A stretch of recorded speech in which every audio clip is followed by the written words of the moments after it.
Greetings, ladies and gentlemen. Now I have a Harbor Freight U.S. General 5-drawer Series 2 tool cart mod that I did. Got the idea from Dale Lucas. I will be nice. Put a link to his channel up there.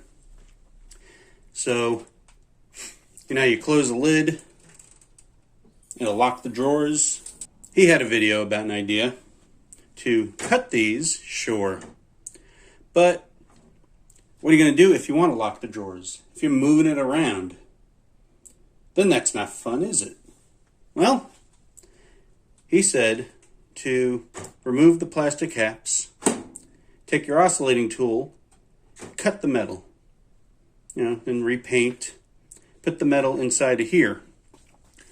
He went a step further, and he drilled holes before he cut them off and put magnets in there so he can just stick them up here. I didn't do that, but you can if you want. So I did that. As you can see by the different paint there, a little bit different. I cut it off. I stuck painted, and then I stuck the piece I cut off in there. And I'll show you. Because I only took off one on this side, only these are unlocked.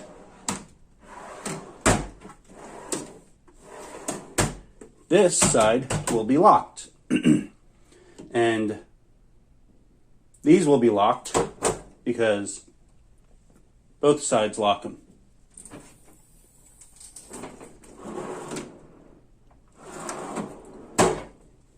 And then when I take off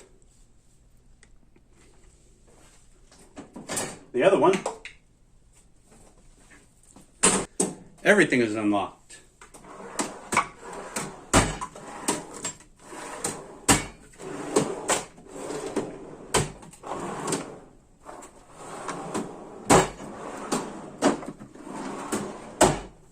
With the lid closed. And as you can see, you have to paint the area so it doesn't rust. I had to go a little bit beyond because I nicked the paint on that side, so I had to extend it out. I decided to extend it out here too, just so it looks uniform, a little consistent there. So, thanks for watching, like, subscribe, and all that jazz.